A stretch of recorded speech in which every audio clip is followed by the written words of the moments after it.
Hello friends, welcome to the new episode of my channel. আমি অর্পণ। আজকে review করব সপ্তডিঙার গুপ্তধন। একটা বাংলা ছবি বেরিয়েছে, আমরা সবাই জানি, ধ্রুব ব্যানার্জির ছবি। সোনাদা ফ্র্যাঞ্চাইজিং আরও একটা দুর্ধর্ষ ছবি কিন্তু দেখে ফিরলাম, যেটার প্রোডাকশন করেছেন SVF। তো এটা আমার মনে হয়েছে এই সিনেমাটা সোনাদা ফ্র্যাঞ্চাইজি প্রিভিয়াস যে ছবিগুলো ছিল না, সেই সিনেমাগুলোর থেকে অনেকটা এগিয়ে রয়েছে। গ্রাফিক্সের দিক থেকে, ভিএফএক্সের দিক থেকে, এআই এডিটিং সব কিছু একটা গ্র্যান্ডারটা অনেকটা বেশি আমার লেগেছে। বেশ ভালো টাকা খরচ করা হয়েছে, ইনভেস্ট করা হয়েছে এই ছবিটার মধ্যে। প্রোডাকশন ভ্যালুটা অনেক বেশি, সেটা প্রত্যক্ষ করা গেছে গোটা সিনেমা জুড়ে। এখন সিনেমাটা কেমন লাগলো আমার, প্রথম কথা বলে দিই। সিনেমাটা ছোট্ট করে যদি বলি আমি, যে দেখো, রাজা প্রতাপাদিত্যের একটি গুপ্তধন, সেটার সন্ধান করতে গিয়ে মূলত যে মিশনটা চালায় আমাদের সুবর্ণ স্যার, হিস্ট্রির প্রফেসর, আমরা প্রত্যেকে জানি। এই কথাটা বারবার বলতে ইচ্ছা করছে, কারণ মীরের যে ওই র্যাপ সংটা আছে না, দারুণ লেগেছে, দারুণ লেগেছে ওই গানটা। যাই হোক, সোনাদা সেই মিশনে যায় এবং যথারীতি সোনাদার সাথে ঈশা সাহায্যের ক্যারেক্টারটা, অর্থাৎ আমাদের ঝিনুকের ক্যারেক্টারটা, এবং গৌরবের ক্যারেক্টার, গৌরব চক্রবর্তীর যে ক্যারেক্টারটা, তার ক্যারেক্টারটার নাম হয় আবির। তারা মিশনটা কিভাবে কমপ্লিট করে সেটা দেখার জন্য তো ছবিটা অবশ্যই দেখতে হবে। বাট এই ছবিটা না, ফার্স্ট হাফটা হয় খুব স্লো ভাবে। ফার্স্ট হাফটা দেখতে দেখতে কিছু জনের, যারা সোনাদা অতটা ভক্ত নয়, সোনাদার ভক্ত নয়, তাদের না বোরিং ফিল হতে পারে, তারা তারা কেউ কেউ ঘুমিয়েও পড়তে পারে। হ্যাঁ, এরকম মনে হতে পারে। বাট সোনাদা লাভার যারা, যারা আবির চ্যাটার্জিকে ভালোবাসে, কিংবা গুপ্তধনের সন্তানের অন্যান্য যে ছবিগুলো ছিল দেখে আসছে যারা পার্ট বাই পার্ট, তাদের কিন্তু খুব ভালো লাগবে। কারণ গোটা ফার্স্ট হাফ জুড়ে এতটাই ইতিহাস, পুরাণ, লোককথা ভিত্তিক ছিল, যে সেগুলো যারা যারা বিশেষ করে ইতিহাস পড়তে ভালোবাসো, হিস্ট্রি স্টুডেন্ট, হ্যাঁ, হিস্ট্রি অনার্স, হিস্ট্রিতে পিএইচডি করছো, তাদের আরও বেশি ভালো লাগবে। তাদের অনেক কিছু মিল হবে, ঠিক আছে, তারা জিনিসগুলো আরও বেশি, যেগুলো বইয়ের পাতায় পড়েছো, কিংবা মানে ভালো লাগবে তাদের, যারা হিস্ট্রি লাভার। বাট যারা হিস্ট্রি পছন্দ করে না, তাদের একেবারেই ভালো লাগবে না, তাদের খুব বোরিং ফিল হবে, বোর ফিল করবে তারা। এবং তারা ভাববে যে কখন এন্টারটেনমেন্ট কিছু আসবে, কখন একটু জোশ পাবো মনে। অ্যান্ড জোশ অপেক্ষা করছিল সেকেন্ড হাফের জন্য। ইন্টারভেলের পর পর মূলত এই ছবিটা না একটা মুভমেন্ট পায়, যখন এই পাজেল গেমগুলো, কিংবা যখন এই মিশনগুলো কমপ্লিট করার জন্য এক একটা সিস্টেমেটিক ওয়েতে যখন হয় না, সেই জিনিসগুলো ভালো লাগে।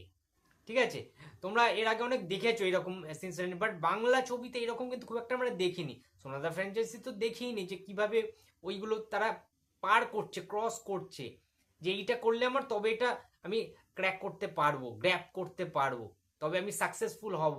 বাট একটু 19-20 হয়ে গেলে আমি সেখানে ফেলিওর, আমি হেরে যাব সেখানে। তো সেই জিনিসটা আমি ডিটেলিং করছি না, স্পয়লার দেওয়া হয়ে যাবে। বাট ভালো ছিল।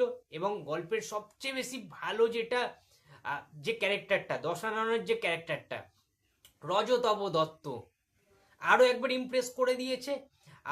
মানে এই রকম পারফরমেন্স আমি বলছি, সপ্তদিনের গুপ্তধন ছবিতে, ওভারঅল ছবিটাতে না, অনেক তো ক্যারেক্টারটা ছিল, অনেক ক্যারেক্টার আছে, আবির চ্যাটার্জি, ঈশা সাহা, গৌরব, কিংবা কৌশিক গাঙ্গুলির ক্যারেক্টার আছে, কমলেশ্বর মুখার্জির ক্যারেক্টার আছে, অনেক ক্যারেক্টার আছে। বাট সবাইকে ছাপিয়ে চলে গেছে যে ক্যারেক্টারটা, সেটা রজতব দত্তের ক্যারেক্টারটা, দশানন চরিত্র।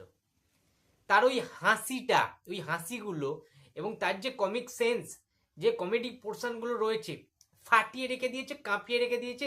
হেসে হেসে লুটোপুটি খেয়েছে দর্শকরা, এইরকম একটা মুভমেন্ট। ঠিক আছে, এতটাই ভালো হয়েছে, হেসে গড়াগড়ি খেয়েছে সবাই, হেসে লুটোপুটি খেয়েছে দর্শকরা।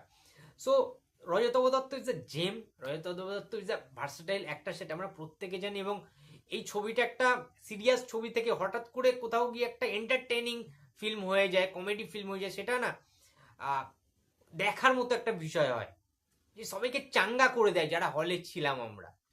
হ্যাঁ, একটা পোর্শন আছে যেখানে ডান্স করবে, আবির চ্যাটার্জি মুখোশ পরে ডান্স করবে, রজতব দত্ত দর্শনন তিনিও ডান্স করবে, ওই জায়গাটা তোমরা দেখবে, গিলে খেয়ে নিয়েছে সবকিছু ভাই, শেষ করে দিয়েছে, ফিনিশ করে দিয়েছে রজত দত্তের যে ক্যারেক্টার। দুর্দান্ত একটা ক্যারেক্টার হয়েছে। ঠিক আছে, মস্তি পেয়ে গেছি, মজা পেয়ে গেছি বলা চলে, এইরকম একটা ক্যারেক্টার। আমি তো ভাবছিলাম পয়সা উসুল হবে কি নাকি পয়সাটা জলে চলে যাবে টিকিট কাটার টাকাটা, তারপরে দেখলাম না, রজতাভ দত্ত বলে একজন অভিনেতা রয়েছে আমাদের টলিউডে, এখনো জিন্দা আছে। হ্যাঁ, তাকে এখনো পর্যন্ত যে চরিত্রেই দেবে, যে পাত্রতেই দেবে, সেই পাত্রের আকারই তিনি ধারণ করতে পারেন। Fabulous performance, outstanding performance by Rajatava Dutta.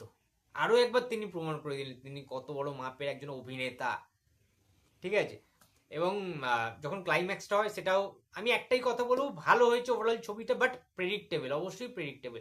হ্যাঁ, টুইস্ট রয়েছে, হ্যাঁ আমরা ভিলেনকে জানতে পেরেছি আগে থেকে, প্রেডিক্ট করাই যাচ্ছিল প্রথম থেকে, বাট হ্যাঁ ওভারঅল যদি বলি অন্যান্য পার্টের থেকে আমার কিন্তু অনেক বেটার লেগেছে, কারণ স্কেল ওয়াইজ অনেকটা গ্র্যান্ডার, অনেকটা বড় স্কেলে কিন্তু করা হয়েছে, অনেক খরচা করা হয়েছে এই ছবিটাতে, এবং গ্রাফিক্স খুবই ভালো লেগেছে আমার। আবির চ্যাটার্জিকে বিশেষ করে বলবো সোনাদি হিসেবে, অ্যাজ ইউজুয়াল আবির চ্যাটার্জি বেস্ট। হ্যাঁ, খুব শার্প লাগছে আবির চ্যাটার্জিকে, খুব ফ্রেশ লাগছে, খুব ভালো দেখতে লাগছে, এবং আবির চ্যাটার্জির যেটা কাজ গুপ্তধনের সন্ধান করা, সেটা ফাইনালি সে সাকসেসফুল, সব কিছু ওভারঅল দেখতে গেলে ভালো ছিল। তবে ঈশা আর অর্জুন চক্রবর্তী ক্যারেক্টারটা আলাদা করে ভালো বলার কিছু নেই, তাদের তো পারফরমেন্স দেওয়ারই সুযোগ কম ছিল, তাদের স্পেস খুব কম ছিল, এবং তারা ওই খুনসুটি কিছু কিছু ওই প্রেম প্রেম ব্যাপার একটা, ওই যেগুলো থাকে আর কি, খাই খাই ব্যাপারগুলো, ঠিক আছে, ওগুলো ওভারঅল ডিসেন্ট পারফরমেন্স তাদের ছিল। বাট ওভারঅল যদি বলি ছবিটাকে আউট অফ 10 আমি দেবো 7.5। ঠিক আছে, এইটুকুনি বলতে পারি বন্ধুরা।